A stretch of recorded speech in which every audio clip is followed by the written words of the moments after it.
In a move that has sent ripples through the MMA world, UFC middleweight champion Sean Strickland is facing an indefinite suspension after a controversial incident at a regional MMA event. It was a very surprised behavior by Sean. I will tell you that. And it's a behavior that Sean has not tried to defend. Sean agrees that shouldn't have happened. All right. Strickland's behavior, which included storming the cage and attacking a fighter who had submitted his teammate, has now caught up with him. The Nevada State Athletic Commission has confirmed that his suspension, initially handed out on July 3rd, has been extended. As things stand, Strickland will remain sidelined until at least the end of August, when the NSAC will hold a disciplinary hearing to decide his fate. Luis came over, right? He did this to Curtis and Sean. They were the two cornermen, but he gives him the DX crotch chop signal. Sean comes in the ring and wastes absolutely no time in punching him. Sean literally comes in as a cornerman. Getting hit by Sean Strickland is a very dangerous proposition as it is, but a no-gloved Sean Strickland, I could just imagine that this was a surprise moment. I mean, one you would never envision, right? If you're Luis Hernandez and you're picturing everything that could possibly happen in that cage, and you're picturing every scenario, and I go into the third round and it's split one apiece. I go into the third round and split one apiece, and my eye is shut. Go into the third round and split one apiece, my eye is shut and my nose is broken. Like you'll think of every possible scenario. How can I deal with this situation? How do I come back? What do I do in this spot? You're never going to imagine when the fight is over that you're going to have to protect yourself from Sean Strickland. This suspension extension throws a wrench into the UFC's plans, particularly with a highly anticipated fight against former middleweight champion Israel Adesanya. Adesanya, clearly frustrated by the uncertainty surrounding the match, has stated that he's ready and willing to take on Strickland again. However, the New Zealander believes Strickland might not be so eager. Adesanya has openly speculated that Strickland is avoiding the fight despite multiple call-outs from him. According to Adesanya, Strickland's new preference seems to be a matchup against welterweight contender Belal Muhammad, a move that's left the middleweight champion puzzled. But now he wants to fight Belal. Yeah, middleweight. Why? And Belal moved up to middleweight to fight. But why? Yeah, it doesn't make sense. I don't understand. I mean, that's, what, has he said no to that? He's never said anything, but yeah, I mean, it's easy money. Come on, you beat me once. Do it again. It's easy money. It'll be fine. But I just want to fight anyway. I think it'll be a good fight. I mean, look, that's I want that fight just because for me. See that. Because that's a big fight for him. Oh, massive. And I just want that fight again just for me. To Adesanya, the Strickland fight would be easy money. After all, he lost to Strickland in the past, and he's determined to set the record straight. Even though Adesanya has faced significant defeats, like his rivalry with Alex Pereira, he's always accepted his losses with grace, which makes his desire to avenge this one even stronger. The former champion seems to be asking Strickland to step up and do it again, believing it would be a major fight for both of them and something he personally needs for closure. Just because I just, like, look, Pereira, he beat me how many times? And I accepted it. I even told him, Pereira, this is in Sydney when we watched, who did we watch fight in Sydney? The last one in Sydney, I was like, yeah, you chased me. I left you alone, you chased me. And then, look, if you beat me, we shoot a fair one, that's it. But this one, I just want to make sure I did this right. So I just want to do this one time, just one more time. Just like, okay, you beat me, cool. If he wants to do a third one, yeah, we'll see. But yeah, regardless, I don't mind. Like, I want to fight. Come on, man, it's easy money. Come on.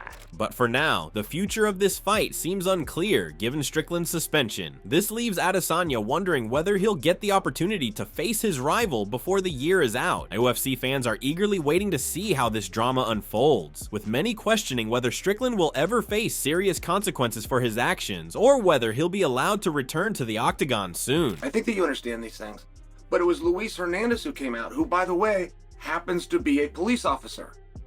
I believe in Florida is his home state. And Luis says, they asked me if I wanted to press charges. I said, of course not. I don't want anything to happen to these guys. As a matter of fact, I like these guys. And I just thought that that was such a stand-up move, because that's not how that had to be handled. And Luis could have leveraged. He could have gone the other way to get headlines and extend his career. He could.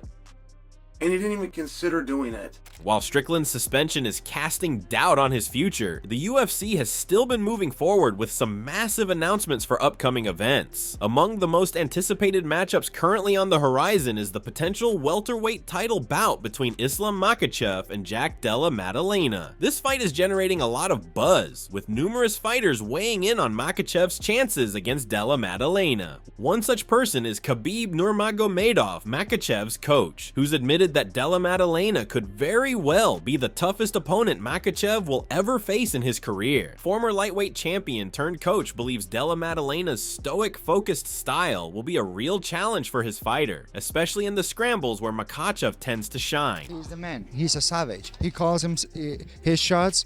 He finishes his opponents. When he goes inside the octagon, you know that that guy goes for the finish. He's not looking for the decision. That's why I respect Khamzat. He's a fucking beast. So he deserves to fight for the title as soon as possible. We're gonna have an amazing fight because I love Dricus du Plessis. He's a great human being. I have a great relationship with him. I have a great relationship with Khamzat also.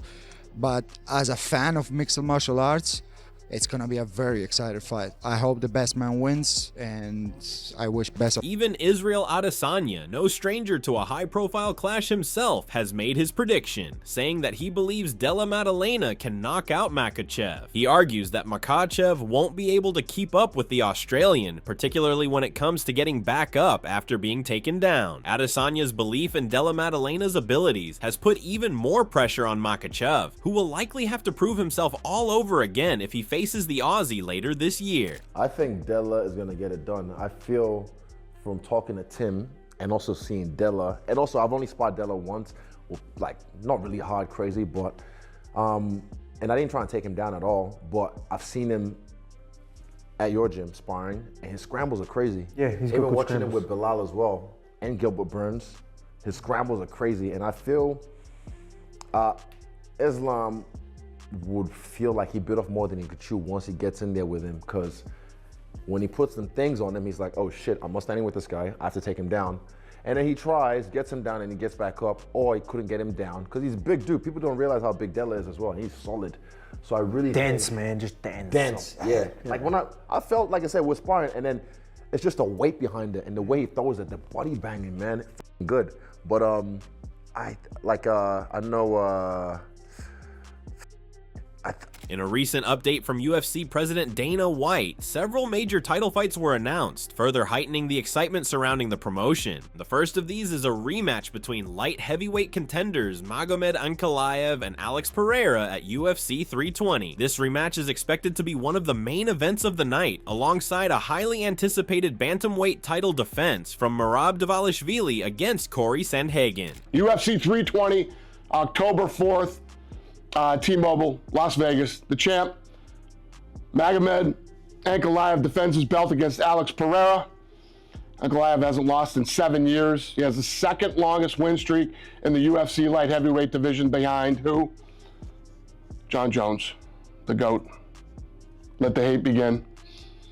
Pereira, former two-division champ, 10 of his 12 wins have come by knockout, and he has the highest striking accuracy in the light heavyweight division. The co-main event for that fight will be Merab versus Corey Sandhagen.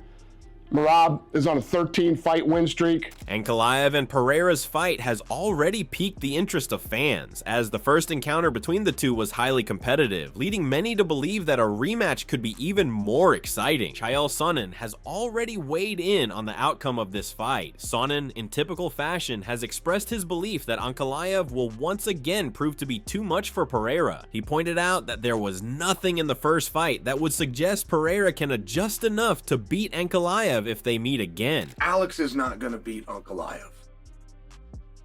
This is a statement of fact. They have already fought. There was nothing within that contest that would lead you to believe if we did it again, we're going to change outcomes. It's going to be a really close fight, and it's going to be a really hard fight. But we got Alex to light heavyweight in the first place, contrary to what your memory says. Your memory tells you he cleaned out 185. Your memory is wrong. We got him to 205 by getting him beat.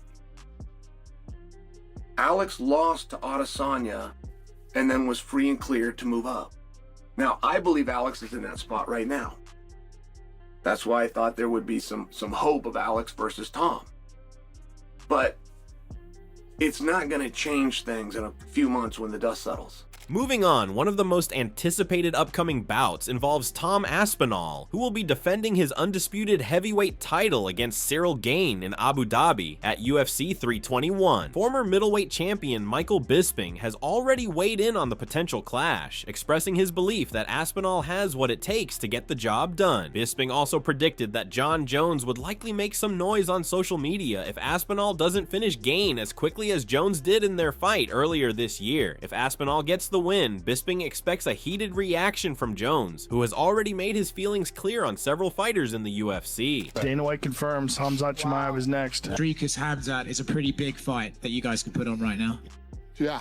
I would give DDP the advantage over Khamzat right now. Styles make fights, and you never seen Dricus fight. Good wrestler, and Khamzat's one of the best. Khamzat just shoots from like 15 feet away and gets a hold of your When I legs. look at the And you got to think his endurance is probably going to be better at 85 than it was at 70 because of the cut for Khamzat. It's like 85 is really where he should have been all along. But again, he gassed out against Usman. Usman went up to 85. Usman's a world champion. You know, in the third round, Usman did what a world champion does. He rallied.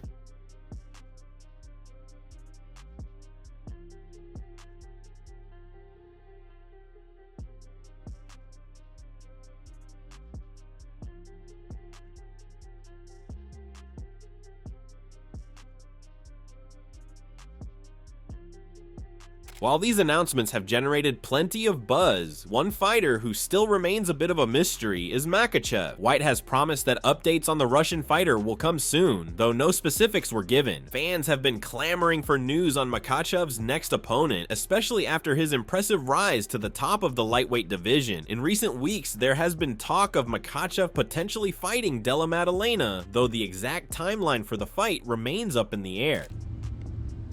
Islam, yeah. We're working on Islam. We'll have some Islam news soon. Meanwhile, the UFC middleweight division is heating up with a highly anticipated showdown between Dricus du Plessis and the ever-dangerous Khamzat Chimaev. Undefeated in his professional career, has long been touted as one of the most dangerous fighters in the division. After his dominant win over former champion Robert Whittaker, many believe he's ready to challenge for the title. Du Plessis, however, is no slouch and is determined to hold on to his middleweight belt. His unorthodox style and sheer determination have earned him respect in the UFC, though many feel that Chimaev might just be too much for him to handle. And then you've got DDP and Khamzat Chimaev, who emerges from that. But DDP, man, he is something else. For so long we thought he just was bad. He's not. He's really... One person who's not too confident in du Plessis' chances is Shara Magomedov, who recently shared his thoughts ahead of UFC 319. Magomedov, a fellow fighter in the division, expressed little faith in the middleweight champion's chances against Chimaev, suggesting that the fight may not even be competitive. Although du Plessis' style has been heavily criticized by fans and analysts alike, his results inside the octagon have been undeniable. But for Magomedov, Chimaev's talent is too much to ignore, and he's expected to come out on top in the highly anticipated contest. As